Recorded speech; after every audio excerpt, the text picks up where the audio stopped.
हाय। Okay, आप लोगों को पता है सिर्फ इंडिया में 1.2 करोड़ यानी कि 12 millions people they use credit card, फिर चाहे वो कोई भी बैंक का हो। और मैंने अभी रिसेंटली ये पढ़ा था कि HDFC बैंक है वो one of the top bank है जिसके ज़्यादातर लोग जिसके क्रेडिट कार्ड्स यूज़ करते हैं जिस बैंक के।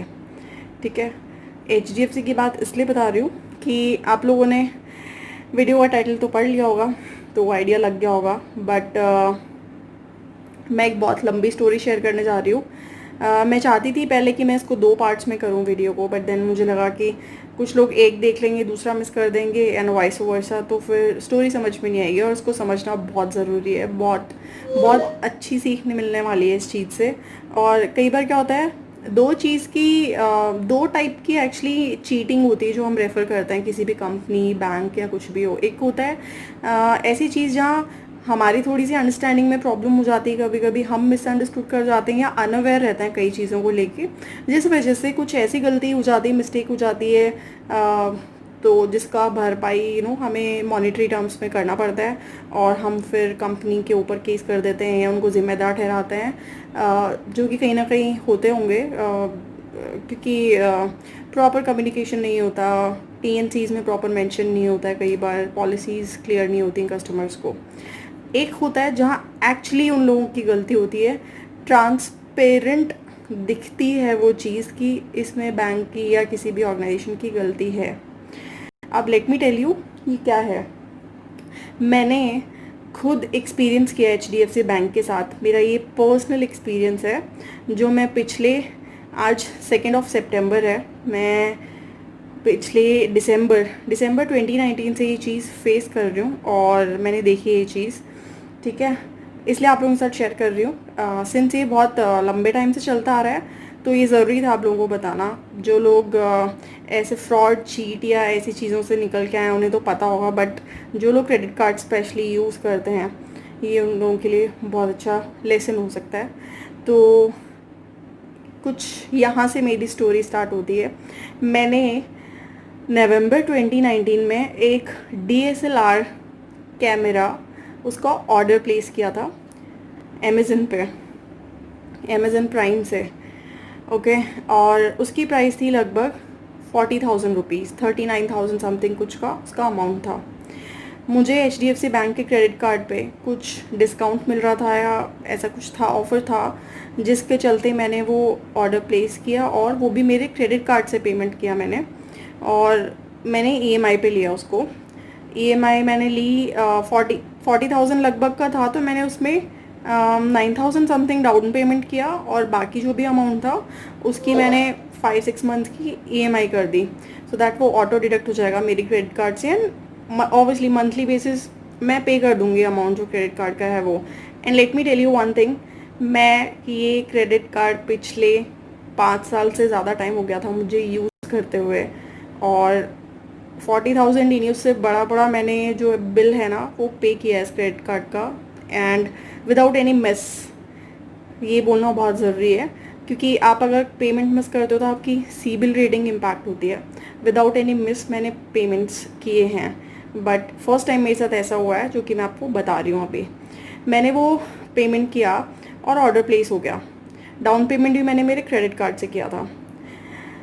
जब उसकी डिलीवरी डेट आई कि आपको 3 दिन बाद ये डिलीवर होगा, मुझे लगा प्राइम से मैंने किया है तो शायद अगले दिन डिलीवरी हो जाएगी, और मुझे लगा, और हाँ उन्होंने उस टाइम मुझे एक्सपेक्टेड डिलीवरी डेट दी थी। अदरवाइज यूजुअली ये होता है कि अमेज़न आपको बता देता है कि आप जब ऑर्डर प्रोडक्ट को ऐड करने जाते हैं अपने कार्ट में तो एक ऑप्शन आता है, get it delivered by tomorrow 9 PM और 10 PM और 12 AM something like that. But जब मैंने उसको ऑर्डर प्लेस कर दिया तो हो सकता है डिमांड ज़्यादा हो अमेज़ॉन की, या फिर ज़्यादा एक होता है कि ज़्यादा ऑर्डर्स प्लेस हो रहे हैं तो वो थोड़ा टाइम ले लेते हैं ऑर्डर्स को डिलीवर करने में।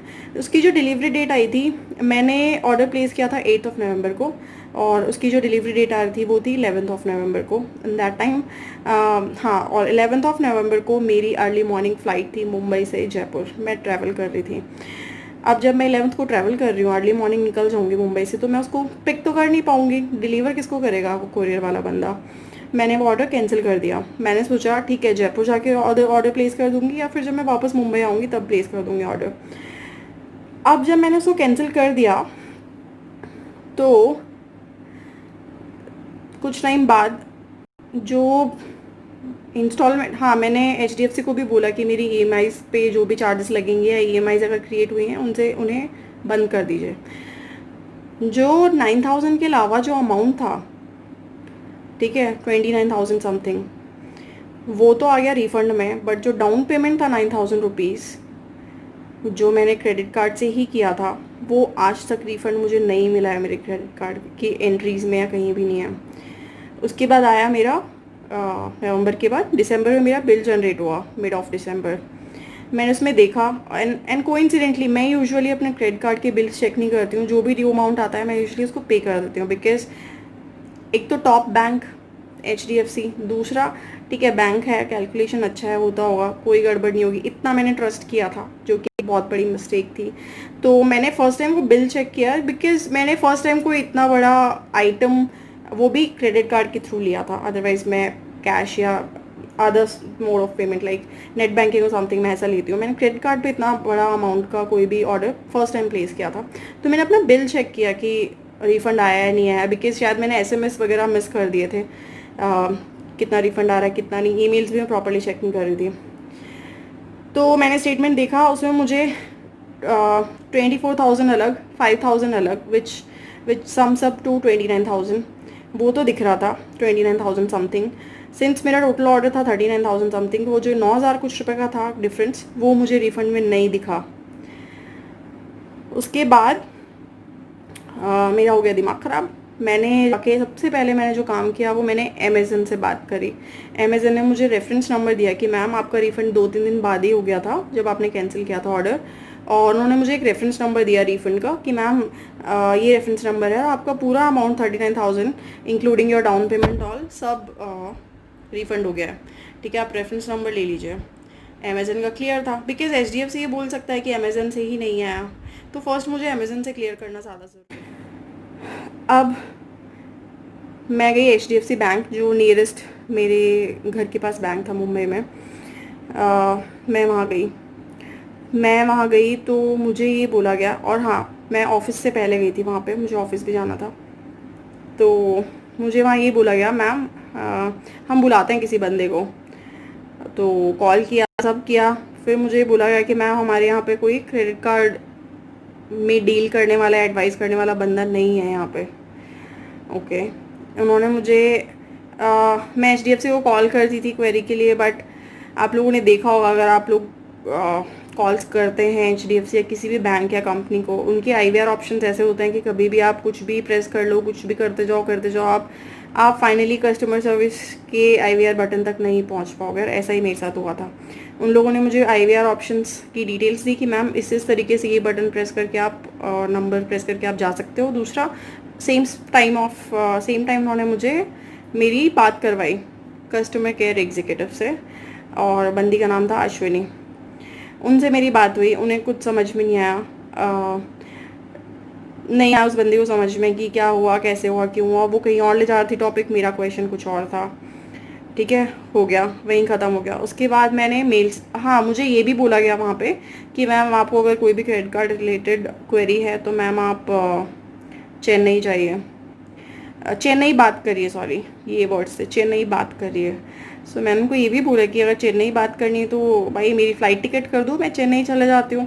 मतलब व्हाट डज़ इट मीन कि इंडिया के किसी कोने में अगर बंदा बैठा है तो आप उसे चेन्नई का एडवाइस करोगे, या आप बात करवाओगे, हो कोई एडवाइस होगी कि मैम आप इस नंबर पे कॉल कर लो या ये कर लो। स्ट्रेट अवे मीन्स अगर हेडक्वार्टर्स या हेड ऑफिस क्रेडिट कार्ड का चेन्नई है तो you will advise the customer to go to Chennai, right. फिर घर आ गई, मैंने मेल्स वगैरह डाले। अब मैंने मेल्स डालना चालू किया, और जिस दिन मैं बैंक गई थी उस दिन थी 14 जनवरी। मुझे सारी डेट्स याद हैं, कुछ तो मैं डेट्स याद करने में बहुत अच्छी हूँ, बट हाँ मुझे डेट्स बहुत रटी हुई हैं और फैक्ट्स एंड फिगर्स बहुत रटे हुए हैं, इतना टाइम हो गया इस चीज़ को। उसके बाद मैंने मेल्स डालना चालू किया। मेरी मोस्ट ऑफ द टाइम बात होती थी, एक बंदा था आकाश, उससे। सरनेम मैं किसी का यहाँ बताऊँगी नहीं, बट हाँ मैं नाम ज़रूर बताऊँगी। उस बंदे से मेरी बात होती थी। वो मुझे एक्सप्लेन करता था, मैं बोलती थी ठीक है मैं स्टेटमेंट चेक करूँगी। जिस स्टेटमेंट जब मैं चेक करती कुछ और निकलता था। नंबर किसी के होते ही नहीं है, वो लोग एक्सटेंशन से कॉल करते हैं, आप करोगे तो या तो बिजी है या नंबर बोलेगा नॉट रीचेबल है, या आप एक्सटेंशन पे कॉल बैक कर ही नहीं सकते हो। मेन चीज़ जब मेरे पास उनको कॉल आता था, अगेन मैम ये है वो है, मतलब बहस बढ़े जा रही थी, बहस नहीं सॉरी, हमारा डिस्कशन बढ़े जा रहा था। फिर उन्होंने बोला कि मैम आप एक काम करिए, जिस ब्रांच में, जिस बैंक में, जिस लोकेशन पे आपका अकाउंट है HDFC में, आप वहाँ जाके बात करो क्रेडिट कार्ड डिपार्टमेंट से। ओके, वो था जयपुर में। मैंने फ़्लाइट टिकट्स करी और मैं आई जयपुर मार्च में, फेब एंड में 2020 आ गई।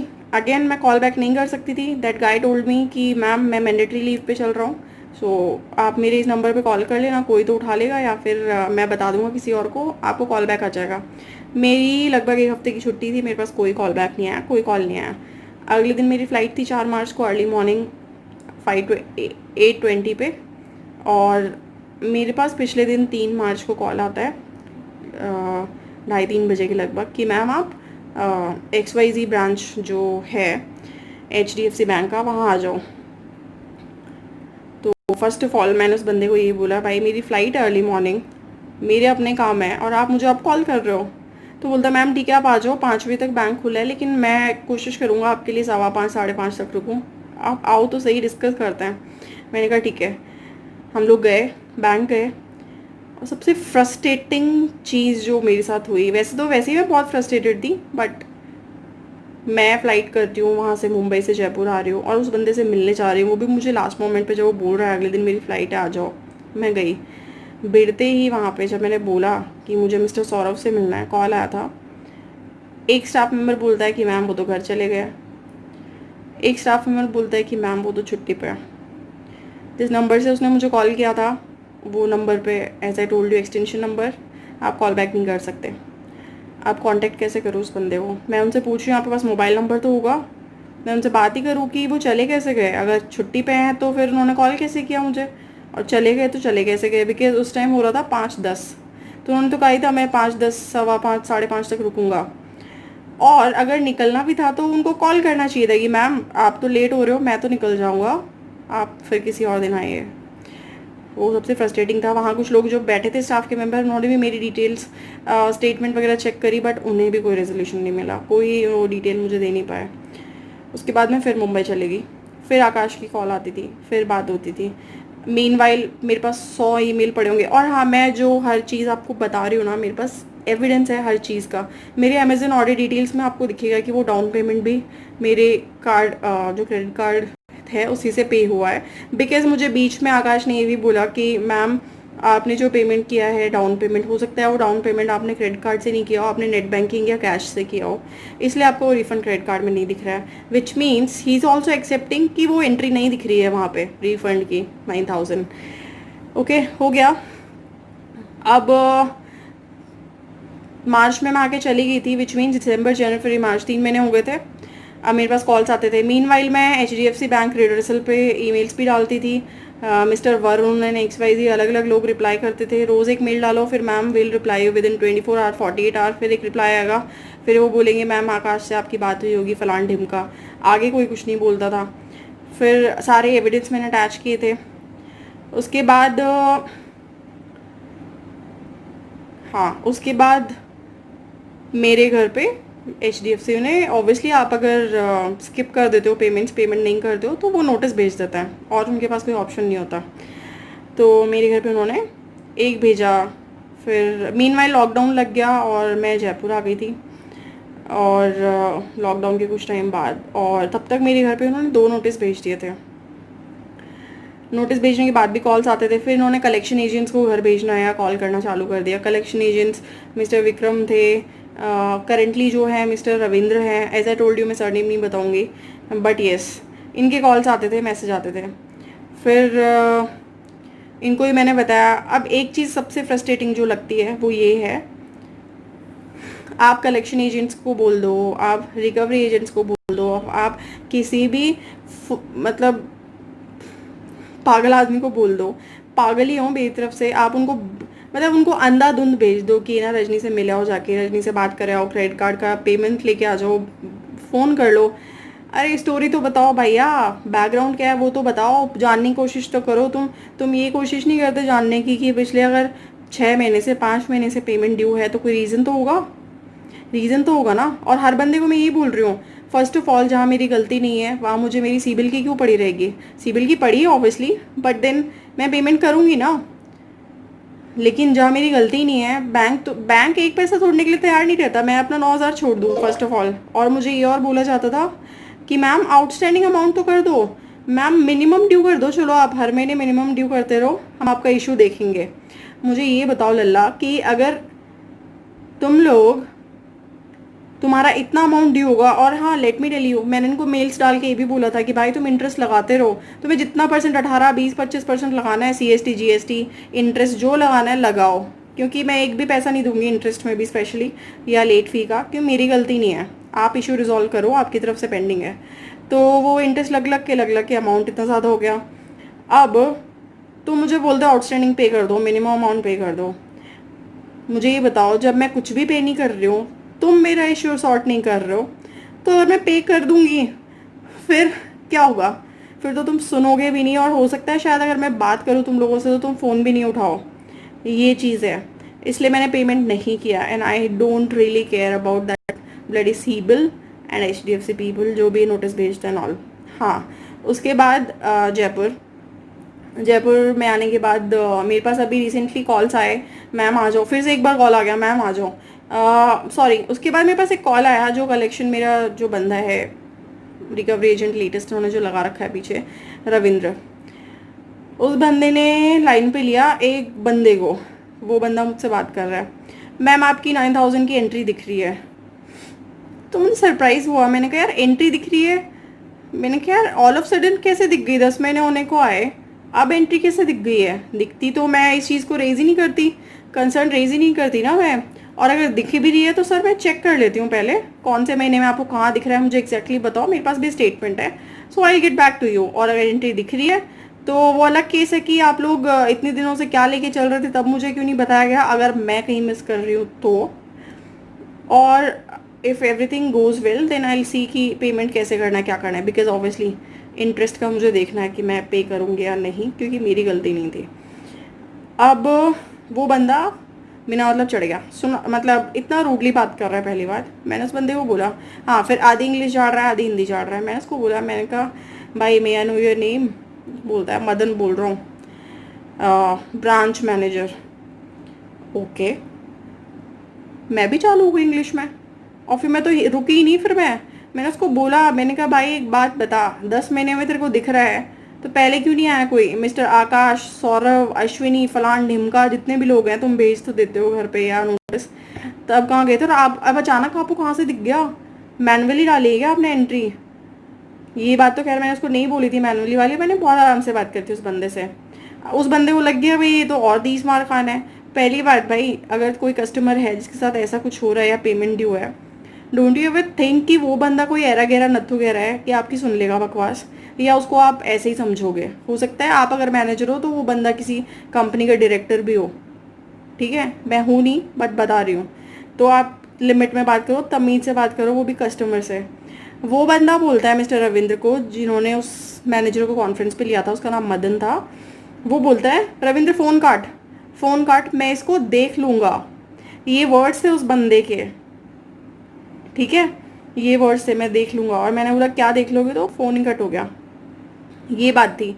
इससे पहले कि मैं मिस्टर रविंद्र से बात करती, उसके बाद मेरी हुई भी बात, उन्होंने मुझे कोई भी डिटेल नहीं दी। मैंने उनको बोला भी कि मुझे फुल नेम बताओ उस बंदे का, और उन्होंने ये ज़रूर बताया कि ये जो कॉल आया था मैम मैनेजर का, वो आया था अजमेर से, बिकॉज राजस्थान में अजमेर हेड ऑफिस है, ये तो मुझे पता चल गया था। और head office I think Vaishali Nagar में है अजमेर के। तो it's not a big deal कि मैं जाके उसकी गर्दन पकड़ लूँ वहीं पे। जो उसने मुझसे इस तरीके से बात की, जो मेरे पास रिकॉर्डिंग भी है उसकी कॉल की, धमकी दी, ठीक है? दूसरी चीज़, मेरे पास इमीडिएटली आफ्टर 2 मिनट्स फिर से एक कॉल आता है, अगेन उसी ब्रांच से जहाँ मैं गई थी मिस्टर सौरभ से मिलने। वो मुझे बोलता है मैम मैं मंथन बात कर रहा हूँ, आप आ जाओ और हम डिस्कस करते हैं। मैंने कहा आपका फलान ढिमका ये जो मदन कौन है भाई, ऐसे कैसे बात कर रहा है, मुझे नंबर दो, डिटेल दो। मैम आप आओ बात करते हैं। मैम अजमेर से कॉल होगा, ऐसे ऐसे वहीं से आता है, बाकी डिटेल ना हमारे पास होती हैं, और मुझे भी इसलिए पता है because XYZ sort of reasons, उसका कभी नाम सुना होगा उसने मंथन ने, इसलिए उन्होंने मुझे बताया कि वो अजमेर का कॉल था। ओके, तो मैं 2 दिन बाद फिर से गई HDFC बैंक। मैं मिली मिस्टर मंथन से। मंथन ने भी यही बोला, मैम मुझे एंट्री दिख रही है। मैंने कहा ग्रेट, एक बंदा अजमेर से कॉल कर रहा है, एक जयपुर से कॉल कर रहा है और ये बोल रहे हैं कि मैम एंट्री दिख रही है। मैंने कहा ऑल ऑफ सडन दिए तो चमत्कार हो गया, 10 दिन 10 महीने के बाद एंट्री दिख रही है। मैं गई 2 दिन बाद, because I was also excited and excited to know कि कहाँ है वो एंट्री जो मुझे नहीं दिख रही है। मेरे पास भी सारी स्टेटमेंट्स थी, सब कुछ था। मैं गई, हमने जाके बात करी और जब उन्होंने स्टेटमेंट चेक किया, एंट्री नहीं मिली। और स्टेटमेंट कहा, पहले बोला मैं निकाल के ला रहा हूँ प्रिंट आउट, वो तो लेके नहीं आया। मेरे फ़ोन में चेक करी जो मेरे पास थी, और एंट्रीज एक्चुअली 9000 की आई गई एंट्रीज थी। Debit credit debit credit debit credit, 4 बार डेबिट हुआ, 4 बार क्रेडिट हुआ। वो इसलिए हुआ था कि एज आई टोल्ड यू, मैंने ही सोचा था पहले कि जयपुर जाके ऑर्डर प्लेस कर दूंगी या वापस मुंबई आने के बाद। तो मैंने वो ऑर्डर्स प्लेस करे थे, और जो कि फिर ऑब्वियसली डिलीवरी डेट्स मुझे टाइम पे लखड़ी की मिल नहीं रही थी, और इस वजह से मैंने कहीं और से परचेज़ कर लिया, मतलब फिजिकली जाके, और मैंने कैंसिल कर दिए थे वो ऑर्डर्स। तो जो कि एविडेंटली दिख रहा है वहाँ पे, पैसा गया आया 4 बार, बट रिफंड वाला 9000 विद दैट रेफरेंस नंबर, जो रेफरेंस नंबर 29000 का था और जो अमेजन ने दिया था वो नहीं था। मंथन चुप, क्या करें। मंथन ने ये बोला, मैम ग्रीवेंस रेड्रेसल पे आप जाओ, ये मेल आईडी है, बाकी टोल फ्री आपके क्रेडिट कार्ड के पीछे रहती हैं, आप उनसे बात करो। ये स्टोरी है अब तक की। कुछ नहीं हुआ, 10 महीने हो गए। एक पैसा जब HDFC नहीं छोड़ सकता तो मेरे तो 9000 रुपये हैं।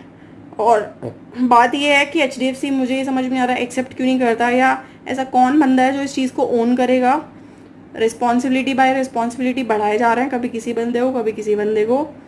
और एक ही स्टोरी मैं 10 बार सुनाती हूँ, सबसे ज़्यादा फ्रस्ट्रेटिंग होता है। जिसका मुझे एक आइडिया भी मिला है, वो आइडिया ये है कि अब के किसी का फ़ोन आएगा मेरे पास तो मैं उसको रिकॉर्ड करने वाली हूँ और पूरी स्टोरी गाने वाली हूँ। अगली बार फिर कोई कॉल करेगा, फिर मुझे स्टोरी नहीं सुनानी पड़ेगी। मैं उसको बोलूँगी भाई तेरा व्हाट्सएप नंबर दे दे, और वो मैं ऑडियो क्लिप उसको भेज दूँगी, वो सुनता रहेगा स्टोरी। बिकॉज़ इतना फालतू टाइम किसी के पास नहीं है कि मैं वही स्टोरी रिपीट करूँ, वो भी दिसंबर से लेके अभी अगस्त सितंबर तक की।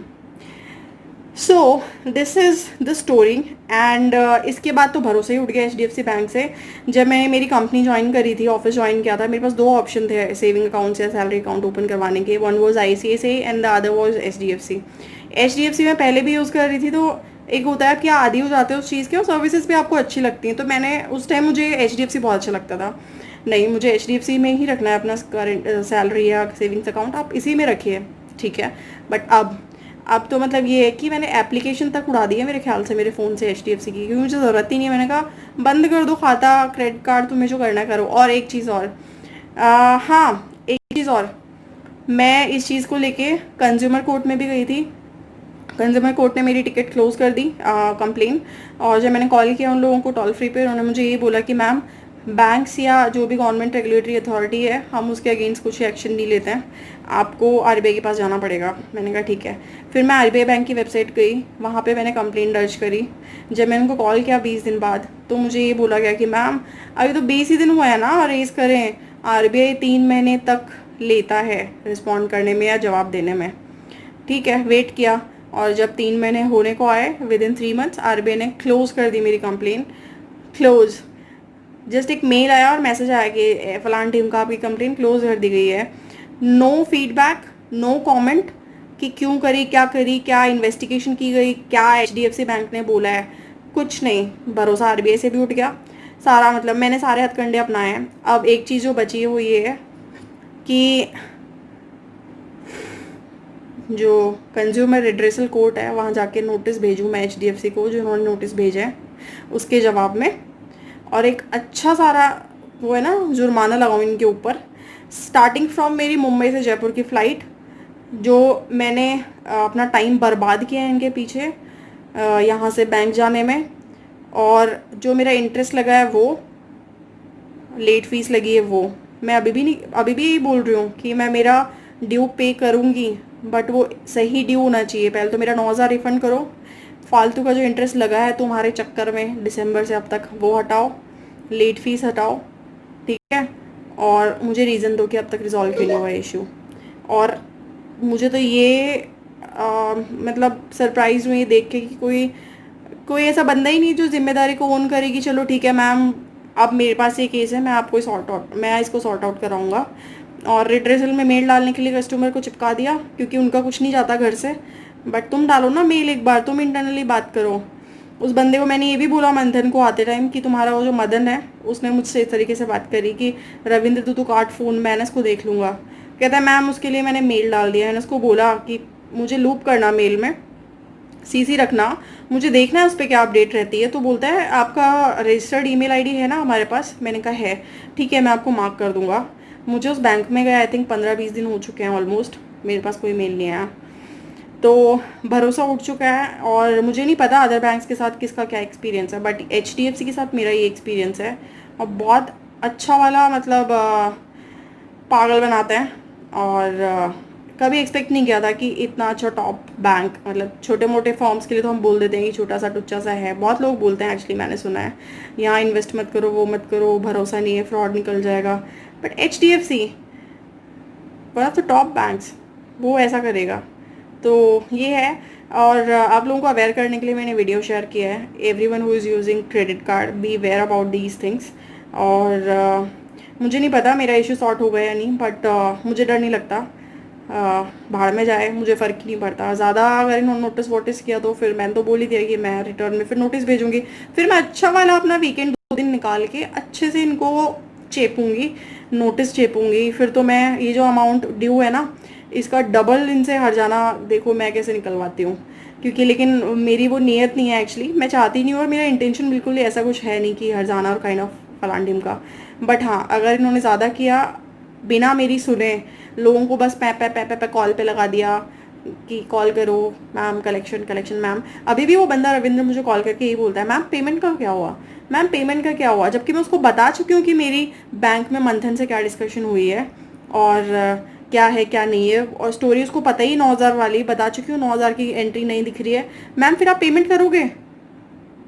वाह भाई, जब बोल चुकी हूँ मेरा 9,000 जिस दिन आएगा उस दिन पेमेंट करूँगी मैं। क्यों करूँ मैं पेमेंट जब तुम अभी मेरा इशू नहीं देख रहे हो? तो 9,000 तो फिर गड्ढे में चल जाएंगे ना अगर मैंने पेमेंट कर दिया तो। आई नो मेरी सिबिल रेटिंग बहुत इम्पैक्ट हो रही है इसकी वजह से, मैंने कभी मिस नहीं किया payment, but not this time. मैं अभी नहीं पे करने वाली। और ये जो मदन वदन है ना, इसका भी कुछ करना पड़ेगा। बट इसने जो धमकी दी थी वो अच्छी नहीं थी। किसी भी कस्टमर से आप इस तरीके से बात नहीं कर सकते, क्योंकि सबको पता है उनकी भी कॉल्स कहीं ना कहीं रिकॉर्डिंग पे रहती हैं, रिकॉर्ड होती हैं। और कस्टमर भी पागल नहीं है, वो रिकॉर्डिंग पे रख सकता है। मैं तो स्पेशली इन लोगों के HDFC की कॉल्स तो रिकॉर्ड पे ही रखती हूँ। हाँ, दैट्स ऑल। मैंने जैसा कि बोला मैं 2 में डिवाइड करती इसको, बट मुझे लगा एक स्टोरी एक ही बार बोल दूँ। आप लोगों ने अगर देखा है, किसी ने अगर एक्सपीरियंस किया है कोई भी ऐसा, तो प्लीज़ मुझे भी बताना। तो मुझे ही पता चलेगा कि और कौन कौन सी कंपनीज के साथ क्या क्या पंगे होते हैं, कैसे कैसे करते हैं, सो दैट हम भी ध्यान से रहेंगे। और हाँ, मेक श्योर कि आप लोग अपने कार्ड का अच्छे से यूज़ करें और अपनी स्टेटमेंट को प्लीज़ ढंग से देखना। Don't trust whether it's HDFC, Axis, ICICI, whatever be the bank, like top bank हो, top class high brand bank हो, बट ट्रस्ट मत करो यार। स्टेटमेंट चेक करो, then you make the payment. और मेरा देखते हैं अभी क्या होता है। I just keep you guys posting time के साथ साथ, अगर कुछ होता है तो इस पर। That's all for today. I have lot many such kind of stories to share, but मैं हर डिपार्टमेंट या कंपनी को एक ही में वो नहीं करूँगी कंबाइन। आज HDFC था, और भी आगे बहुत कुछ आने वाला है शेयर करने के लिए। आप सोचो कि सीरीज़ ही है काइंड ऑफ, तो जिसमें आने वाले टाइम में गवर्नमेंट डिपार्टमेंट भी है। और मैंने जैसा कि बोला मेरे पास एविडेंस है हर चीज़ का। विदाउट एविडेंस मैं कुछ भी नहीं बोलूँगी। तो चाहे मेरे पास HDFC आए इस वीडियो को देखने के बाद, या आने वाले टाइम पे जो वीडियोस मैं शेयर करूँगी अबाउट गवर्नमेंट डिपार्टमेंट्स वो आए, चाहे मेरे पास दिखाने के लिए सारे एविडेंसेस हैं। So stay tuned. अगर आप लोग नए हो मेरे चैनल पे तो सब्सक्राइब ज़रूर कर देना। And let me know in comment section आप लोगों के साथ अगर ऐसा कोई इंसिडेंट या फ्रॉडलेंट हुआ है। और I will see you guys in my next video. तब तक के लिए have fun, take care and bye.